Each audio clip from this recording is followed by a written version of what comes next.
Capítulo 8. Día 519, en Deavour, Terra Prime. Alexander suspiró y se levantó de la cama.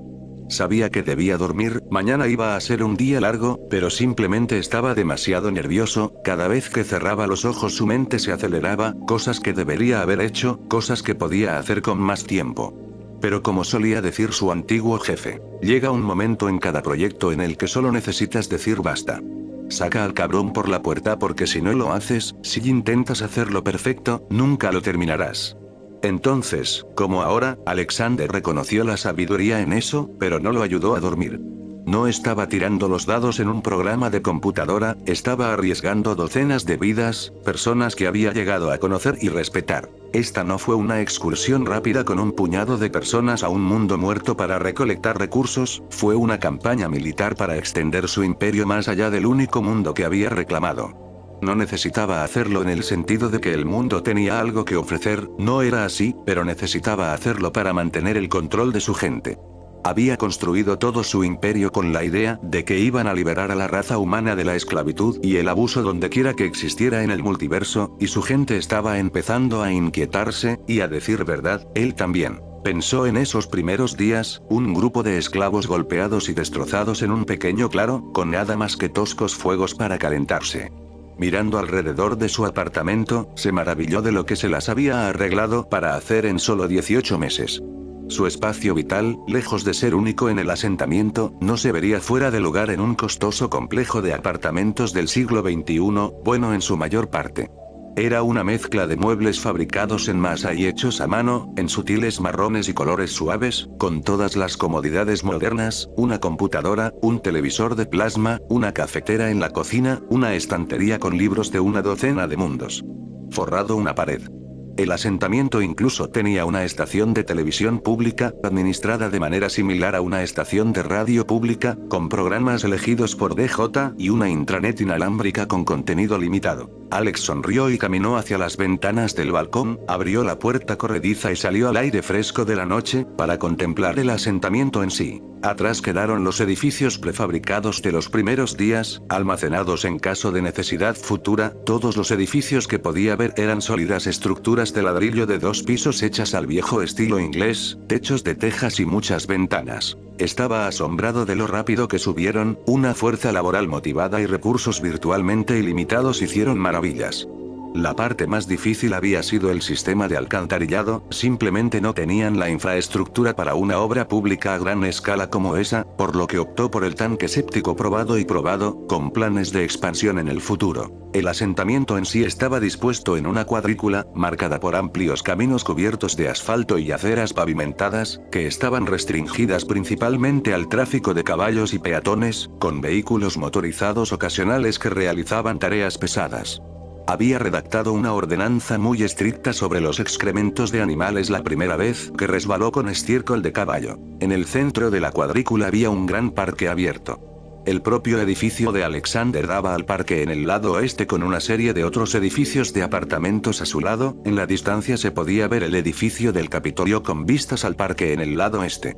Los lados norte y sur estaban cubiertos por un hospital y una escuela respectivamente. Desde el centro de la ciudad, la cuadrícula se bifurcaba en un distrito comercial, abundantemente salpicado de edificios de servicios públicos, seguido de barrios residenciales. A sus contratistas estadounidenses les había costado un poco convencerle de que le construyeran rotondas, pero estaba convencido de que cualquier lugar que gobernara los tendría desde el principio. Y por Dios que iban a conducir por la izquierda. Bueno, cuando tenían más de un puñado de conductores y autos. Tal como estaba, sus conductores tendían a caer en 2 categorías, pilotos de carreras italianos o abuelas de 90 años. Las calles en sí estaban bien iluminadas, con farolas eléctricas cada pocos metros. Alexander sonrió y miró hacia el norte, solo podía distinguir la central eléctrica en las afueras de la ciudad. Lo que podía ver era en realidad la torre de transmisión en lo alto del edificio, capaz de transmitir energía a decenas de kilómetros en todas las direcciones. La tecnología había sido extraída del universo de Star Wars, junto con la pequeña planta de energía de fusión que alimentaba todo el asentamiento, y según Matt, quedaba más que suficiente para alimentar a la mitad de Nueva York.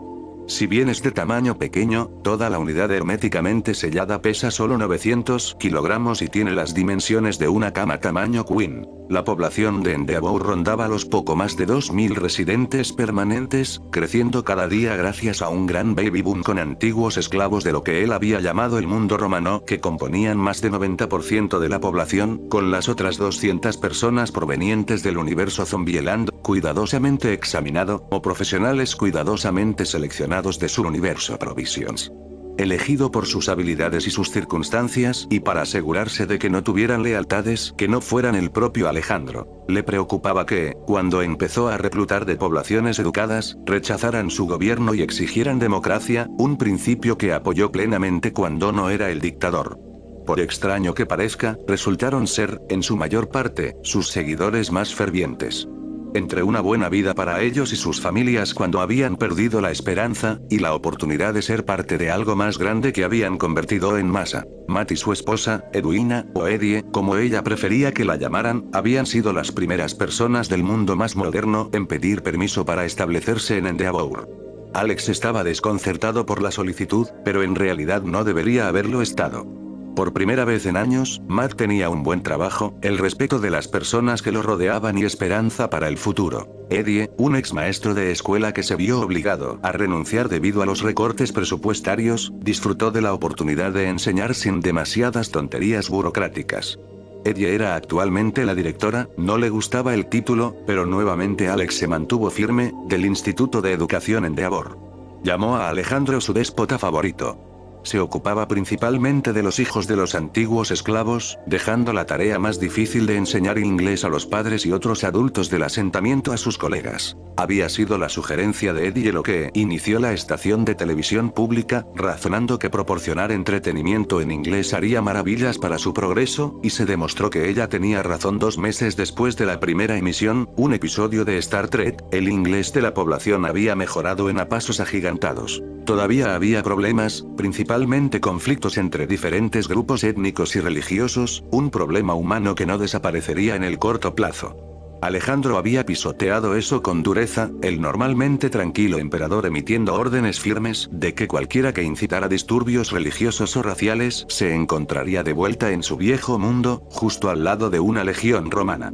Solo tuvo que hacerlo 2 veces antes de que recibieran el mensaje de que no estaba jodiendo. La producción de alimentos había sido otra preocupación una vez que la población había comenzado a crecer, mientras que al principio podía alimentar a todos con un puñado de viajes cada semana, a menos que quisiera pasar todo el tiempo yendo y viniendo entre un Walmart y Endeavour. Necesitaban su propio granjas. Afortunadamente, durante la mayor parte de la historia registrada, la humanidad había sido granjera, y no había costado mucho conseguir que los esclavos liberados, la mayoría de ellos granjeros en sus vidas anteriores, volvieran al ritmo de las cosas.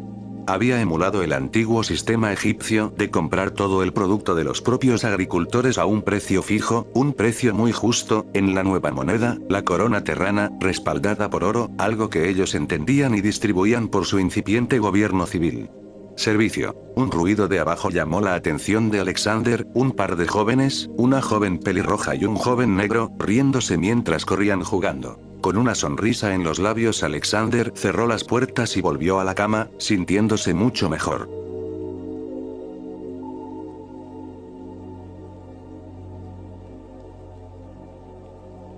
Día 520, Endeavour, Terra Prime. De pie en el podio, Alexander miró a los soldados reunidos alineados en filas.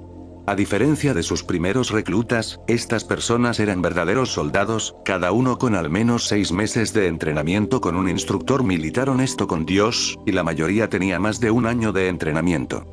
Había reclutado a 7 instructores, 2 del universo Zombieland y 5 de su universo Provisions, 2 estadounidenses, 2 británicos y 3 australianos. Su incipiente ejército superó los 119 miembros, lo máximo que pensó que podía soportar en ese momento.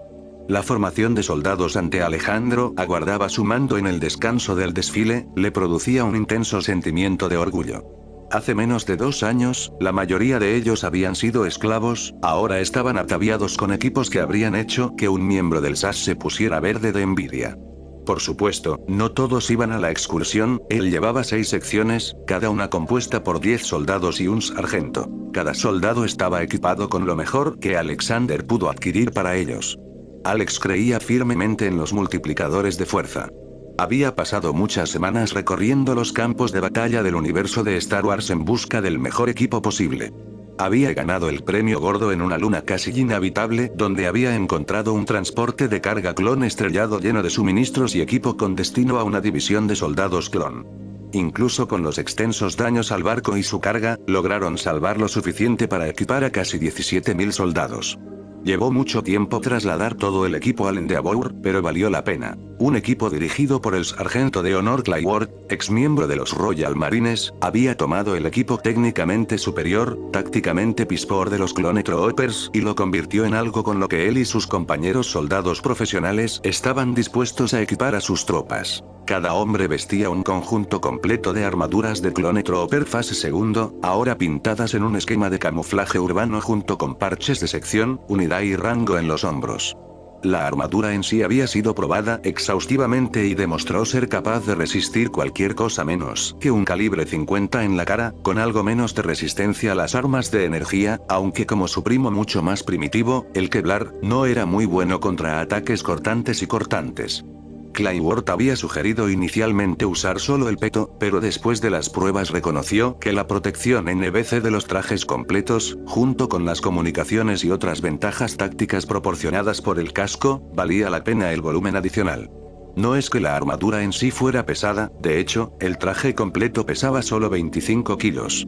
Además, cada soldado llevaba una gran mochila a la espalda. Como armamento, cada hombre llevaba una pistola blaster estándar atada a la pierna, varias granadas y, dependiendo de su posición en su sección, un rifle blaster o una carabina.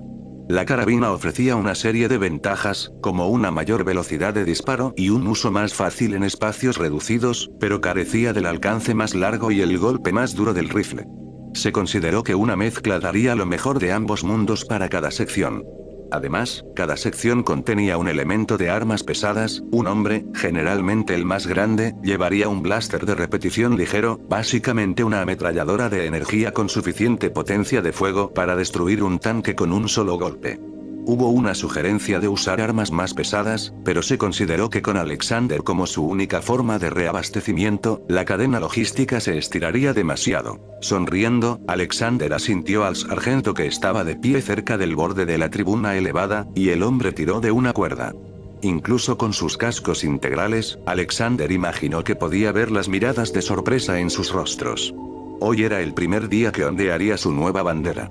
No necesitó mirar para saber qué había detrás de él, había pasado meses trabajando en el diseño, un fénix rojo sangre alzándose sobre un fondo negro, en sus garras había una daga y un pergamino. Hermanos. Alejandro gritó. Durante demasiado tiempo la humanidad ha sido pisoteada bajo el talón de los opresores. Durante demasiado tiempo ha estado esclavizado. Durante demasiado tiempo su tierra ha sido tomada y su familia masacrada. A ti te digo, no más. No importa el enemigo, ya sea humano, extraterrestre o demonio, digo, no más. No más. Cuidado con los enemigos del hombre, venimos por ellos. Que el rey que permite que su pueblo muera de hambre mientras él come, nos tema. Que nos tema el extraterrestre que ataca desde la órbita. Que nos tema el demonio que se acurruca en la oscuridad a la espera de una víctima fácil. Porque se acerca el alba. No digo más. Lo que usted dice. Alexander gritó el último. No más. Llegó la atronadora respuesta de 100 voces mientras pateaban. Hermanos. Alejandro gritó una vez más, su voz cabalgó por la emoción mientras miraba a sus tropas, y el comienzo que representaban, vamos a la guerra.